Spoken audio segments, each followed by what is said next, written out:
Boa noite, boa noite. Vamos realizar a oração da noite de sexta-feira da Paixão. Hoje, sexta-feira. Vamos então à leitura do capítulo de Mateus 27. Eu vou ler esse capítulo todo aqui, colocar na tela para vocês acompanharem comigo. E depois dessa leitura, nós iremos realizar a oração da noite. Antes, porém, você que é novato aqui, que não se inscreveu ainda, se inscreva no canal. É Tempo de Oração, esse canal de que temos oração todos os dias, várias orações. Agora nós estamos tendo a oração das 6 da manhã, paz para a cidade, a oração das 5h15, a oração da madrugada. Temos a oração do meio-dia, temos a oração agora à noite, todos os dias, 18h15. E assim é um canal de oração e de mensagem de Deus, trazendo para você mensagens e levando você até a presença de Deus em oração. É um canal para poder você indicar para os seus amigos, seus colegas, seus vizinhos, as pessoas que você quer bem. Indica esse canal, pois nós estaremos orando por você. Tá bom? Então vamos à leitura. Antes, porém, da leitura, novamente quero dizer para vocês que neste domingo, aqui em Itabirito, que é onde nós nos encontramos, tem pessoas no Brasil que ficam curiosas de onde nós estamos. Então estamos da cidade de Itabirito, a 50 quilômetros da capital, ali perto da 040 de Minas Gerais, de Belo Horizonte para Rio de Janeiro, nessas via aí 040, você depara com a cidade de Itabirito. É onde nós estamos. É uma cidade pequena, mas muito boa de viver. E nós estamos aqui, eu, minha família, meus netos, meus filhos, resolvemos ficar aqui pertinho um do outro, juntinho, nesse estado de Minas Gerais. Então, só para justificar vocês que estão aí que no Brasil afora, e pessoas que não sabem, que estão entrando, que perguntam, mas Pastor Lira, de onde você é? Nós somos do Brasil. Eu nasci no Pernambuco, saí do Pernambuco com 2 anos de idade. E aí, Brasil afora, né? Goiás, Brasília, Bahia, São Paulo e Rio de Janeiro. No Rio de Janeiro foi onde eu encontrei com o Senhor Jesus e com a minha esposa, que é carioca, e toda a minha família do Rio de Janeiro. Todos meus parentes, família, alguns tios que ainda estão vivos e estão lá no Nordeste, em Pernambuco. Mas a minha família toda, minha mãe, minhas irmãs, toda a família no Rio de Janeiro. E assim nós estamos pregando. Saímos do Rio de Janeiro em 84 para pregar pelo mundo afora e pregamos. Voltamos, interessante que eu voltei justamente aonde esses estados onde eu passei antes da minha conversão. Eu fui passando lá também, agora voltando e pregando o evangelho a todos esses goianos, esses de Brasília, de Alagoas, do Nordeste, do Pernambuco, né? Muito legal. Também preguei no Japão, nas Filipinas, na África do Sul, e agora estamos aqui de volta no Brasil para poder dar continuidade a esse ministério, nesse novo desafio, Ministério Tempo de Oração. Jesus, caminho, verdade, vida eterna. Muito bem, vamos para a leitura então, que aí eu já me identifiquei, me apresentei aqui para os novatos, para quem não conhecem, para os que não sabiam, né? Então vamos para a Bíblia. Tá aqui, ó. Deixa-me abrir a Bíblia e vamos ler.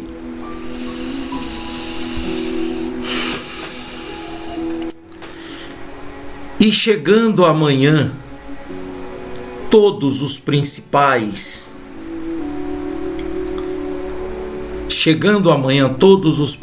sacerdotes e os anciãos do povo formavam juntamente conselho contra Jesus para o matarem. E amarrando-o, o levaram e entregaram ao presidente Pôncio Pilatos, ao imperador. Então Judas, o que o traíra, vendo que fora condenado, trouxe arrependido as 30 moedas de prata aos principais sacerdotes e aos anciãos, dizendo: pequei traindo o sangue inocente. Eles, porém, disseram: que nos importa? Isso é contigo. E ele, atirando para o templo as moedas de prata, retirou-se, foi-se enforcar. E retirou-se e foi enforcar-se. E os principais sacerdotes, tomando as moedas de prata, disseram: não é lícito colocá-las no cofre das ofertas, porque são preço de sangue. E tendo deliberado em conselho, compraram com elas um campo de um oleiro para a sepultura dos estrangeiros. Por isso foi chamado aquele campo até o dia de hoje, campo de sangue. Então se realizou o que fora anunciado pelo profeta Jeremias, que diz: e tomaram as 30 moedas de prata, o preço daquele que foi avaliado, o qual os filhos de Israel avaliaram, e deram-nas pelo campo do oleiro, segundo o que o Senhor me determinou. Então aqui a gente vê que Jeremias profetiza essa cena, esse cenário, esse quadro, essa situação há 600 anos antes de Cristo. E Jesus estava em pé diante do presidente, do imperador, e o presidente o interrogou, dizendo: és tu o rei dos judeus? E disse-lhe: tu dizes. E sendo acusado pelos principais sacerdotes e pelos anciãos, nada respondeu. Disse-lhe então Pilatos: não ouves quanto testificam contra ti? E nenhuma palavra lhe respondeu, de sorte que o presidente estava muito maravilhado. Ora, por ocasião da festa, costumava o presidente soltar um preso, escolhendo o povo aquele que quisesse. E tinha então um preso bem conhecido chamado Barrabás. Portanto, estando eles reunidos, disse-lhes Pilatos: qual quereis que vos solte? Barrabás ou Jesus, chamado o Cristo? Porque sabiam que, por inveja, o haviam entregado.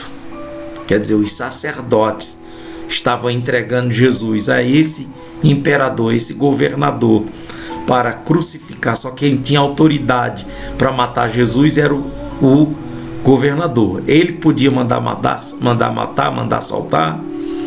Então, por inveja, os principais sacerdotes entregaram Jesus. Versículo 19. E estando ele assentado no tribunal, sua mulher, a mulher do governador, mandou-lhe dizer: não entres na questão desse justo, porque num sonho muito sofri por causa dele. Mas os principais sacerdotes e os anciãos persuadiram a multidão que pedisse Barrabás e matasse Jesus. Você vê aqui os religiosos, causando injustiça e induzindo o povo, persuadir o povo a gritar por Barrabás: solta Barrabás. Quer dizer, imagina esses sacerdotes, esses principais sacerdotes, como eles vão prestar contas no tribunal, no juízo final. E respondendo o presidente, disse-lhes: qual desses dois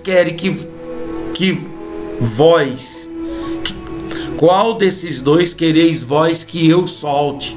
E disseram: Barrabás. E disse-lhe Pilatos: que farei então de Jesus chamado Cristo? Disseram todos: seja crucificado, crucificado. O presidente, porém, disse: mas que mal ele fez? E eles mais clamavam, dizendo: seja crucificado. Então Pilatos, vendo que nada aproveitava, não ia dar em nada nisso, antes o tumulto crescia, pegando uma água, lavou as mãos diante da multidão, dizendo: estou inocente no sangue desse justo, considerai isso. E respondendo todo o povo, disse: o seu sangue caia sobre nós e sobre nossos filhos. Está caindo até hoje, Você vê como é que está Jerusalém, esses israelitas até hoje, né? Caindo sangue, guerra, é muito sofrimento. Então soltou-lhe Barrabás e, tendo mandado açoitar Jesus, entregou-o para ser crucificado. E logo os soldados do presidente, conduzindo Jesus à audiência, reuniram junto dele toda a corte. E despindo-o, o cobriram com uma capa de escarlate. E tecendo uma coroa de espinho, puseram-na na sua cabeça e em sua mão direita uma cana. E ajoelhando diante dele, o escarneciam, dizendo: Salve, Rei dos Judeus! E cuspindo nele, tiraram-lhe a cana e batiam-lhe com ela na cabeça.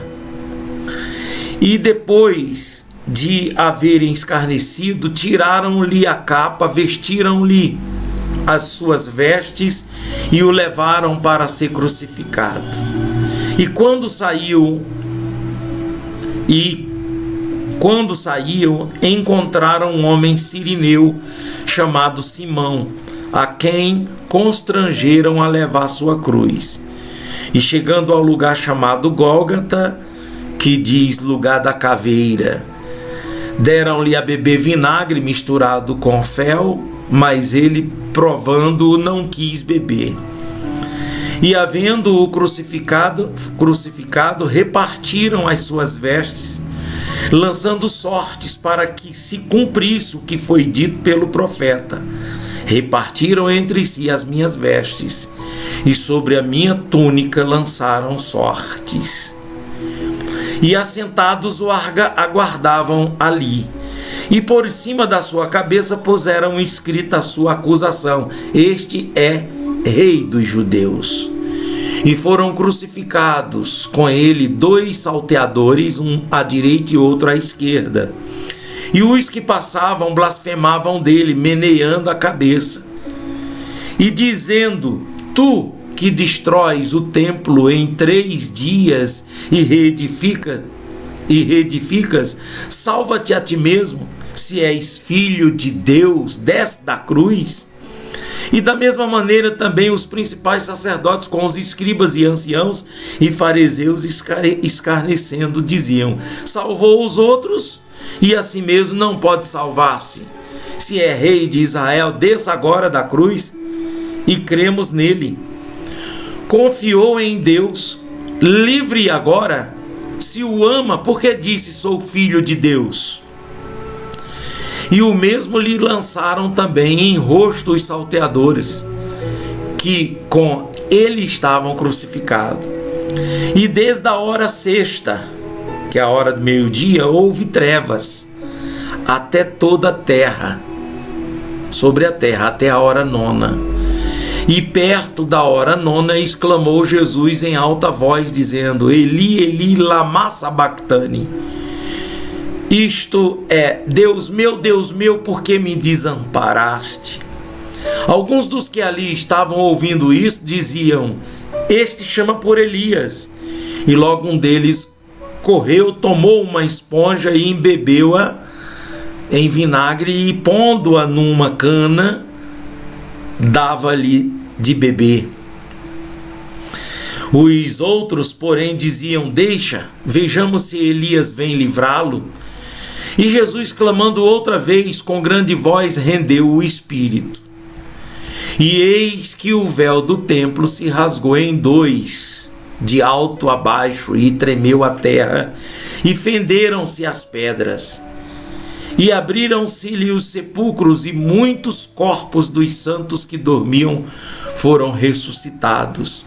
E saindo dos sepulcros depois da ressurreição dele, entraram na cidade santa e apareceram a muitos. E o centurião e os com ele guardavam Jesus, vendo o terremoto e as coisas que haviam sucedido, tiveram grande temor e disseram: verdadeiramente este era o Filho de Deus. E estavam ali olhando de longe muitas mulheres que tinham seguido Jesus desde a Galiléia para o servir, entre as quais estavam Maria Madalena, Maria mãe de Tiago e José, e a mãe dos filhos de Zebedeu. E vinda já à tarde, chegou um homem rico, que é mais ou menos nesse horário aqui que nós estamos, né? Nessa live, mais ou menos nesse horário, um pouco antes, que já anoiteceu. José, um homem rico de Arimateia, por nome José, que também era discípulo de Jesus, e foi ter com Pilatos e pediu-lhe o corpo de Jesus. Então Pilatos mandou que o corpo lhe fosse tirado. E José, tomando o corpo, envolveu-o num fino, limpo lençol e o pôs no seu sepulcro novo, que havia aberto em rocha, e rodando uma pedra, uma grande pedra, para a porta do sepulcro retirou-se. E estavam ali Maria Madalena e outras Marias assentadas de frente ao sepulcro. E no dia seguinte, que é o dia depois da preparação, quer dizer, o dia do pão asmo, né? O dia de sábado, o dia da santificação, reuniram-se os principais sacerdotes e os fariseus em casa de Pilatos, dizendo: Senhor, lembra-nos de que aquele enganador, vivendo ainda, disse: depois de 3 dias ressuscitarei. Manda, pois, que o sepulcro seja guardado com segurança até o 3º dia. Não se deu o caso que os seus discípulos vão de noite e o furtem e digam ao povo: ressuscitou dentre os mortos. E assim o último erro será pior do que o primeiro. Meu Deus. E disse-lhe Pilatos: tendes, aguarda, ide, guardai-o como entenderdes. E indo eles, seguraram o sepulcro com a guarda, selando a pedra. E aí vem o capítulo 28, né? Que esse capítulo 28, né? Que no fim do sábado, quando já desapontava o primeiro dia da semana, no domingo, né? Maria Madalena está lá. E eis que houve um grande terremoto, porque o anjo do Senhor, descendo do céu, chegou e removendo a pedra, né? E aqueles guardas, ao versículo 4 aqui, ó, e os guardas, com medo dele, ficaram muito assombrados como mortos. Quer dizer, desmaiaram, né? Os guardas desmaiaram, não viram nada, né? E assim, meus amigos, foi o que aconteceu. Jesus morrendo por nós e ressuscitou por nós.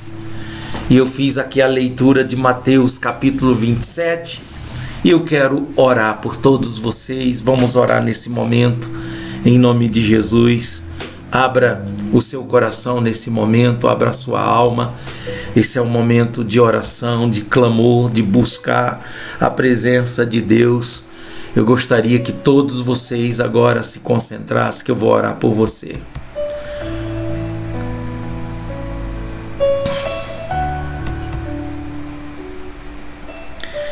Nosso Deus e nosso Pai, Senhor do céu e da terra, muito obrigado pelo Senhor ter enviado Jesus Cristo, teu Filho amado, para morrer na cruz do Calvário por nós. Como de fato o Senhor Jesus morreu, ressuscitou dentre os mortos, subiu ao céu e está assentado à destra de Deus Pai. E rogou ao Pai o Consolador que viesse para nos acompanhar e nos consolar e nos confortar e estar conosco, como é isso que tem acontecido até hoje. Ó Pai, 50 dias depois da sua ressurreição, desceu o Espírito Santo, justamente no dia de Pentecostes, 50 dias depois, para se cumprir a profecia do profeta Joel e de todos os profetas. E assim o Espírito Santo desceu, o qual está conosco até hoje. Desde o dia de Pentecostes, o Senhor está conosco. E eu quero, meu Deus, diante dessa leitura de Mateus 27, e diante de todas essas profecias cumpridas e essas revelações sendo reveladas para nós, esses mistérios sendo revelados, eu quero, Pai, na Tua santa presença, orar, primeiro por mim, pedindo ao Senhor para que o Senhor me abençoe, para que eu venha me manter firme, forte, fiel, com a Sua misericórdia, na Sua graça, e que o Senhor venha revelar mais e mais, meu Deus, a sua palavra para mim, os teus mistérios, falando comigo. Não deixe de falar comigo, me conduz, principalmente diante dessa responsabilidade, desse grande desafio que o Senhor me colocou, desse ministério. É tempo de oração, dessas pessoas que o Senhor já enviou, está enviando e vai enviar muitas outras. E eu preciso de muita sabedoria, entendimento, conhecimento, muito temor do Senhor, da direção do Senhor, para continuar esse trabalho, ó Pai. Me dê saúde, me dê força, saúde emocional, saúde física, saúde espiritual, saúde conjugal na minha convivência com a minha esposa, no meu relacionamento com meus filhos, com meus netos, com a minha família, com o meu FAP, família, amigos, parentes e irmãos em Cristo, ó Pai. Eu entrego nas tuas mãos minha esposa, meus filhos, meus netos, meus parentes, eu entrego todos aqueles, Pai, e oro agora por cada um, pedindo a sua graça, a sua bênção, principalmente, Pai, para esses que já te aceitaram, para que eles não venham jamais deixar o fogo se apagar. E de uma forma toda especial para esses que ainda não te conhecem, que não foram alcançados pela sua misericórdia, que sejam alcançados, ó Deus. Ó Pai, eu oro por esses que no dia de hoje, nesse momento, que está orando aqui comigo, Pai, esteja aqui agora ao vivo, esteja em outro horário, Pai, mas nesse momento é um momento de aflição, de dor, que tem alguém internado, que tem alguém doente, que está passando por um momento difícil, uma crise financeira, conjugal, sentimental, em qualquer área da sua vida, Deus. Venha ao encontro dessa pessoa e abençoe a sua vida, ó Deus. Eu te peço, ó Deus, e já te agradeço, ó Pai, porque eu sei que o Senhor ouve a minha oração. Abençoe, Senhor, em nome de Jesus, esta noite, ou esse horário que essa pessoa está orando comigo. E nesse culto de domingo agora, Pai, às 18 horas, traga as pessoas, Senhor. Está escrito que ninguém vem a Cristo se Deus não enviar. O Senhor Jesus disse: ninguém vem a mim se o Pai não enviar. Então, Pai, envia anjos, envia essas pessoas, envia anjos para tocar, para repreender todos os obstáculos que impedem essa pessoa chegar até a tua casa, Pai. Em nome de Jesus, essa pessoa que está fazendo promessa, que vem, que nunca consegue vir, sempre acontece alguma coisa para ela não vir, ó Deus. Então que o Senhor venha fazer a obra, Pai. Em nome de Jesus, para que essa pessoa venha te conhecer, venha te temer e te seguir, ó Pai. Nas tuas mãos eu entrego todos esses ouvintes, em o nome de Jesus. Amém, Jesus. Amém. Sejam abençoados, sejam curados, em nome de Jesus.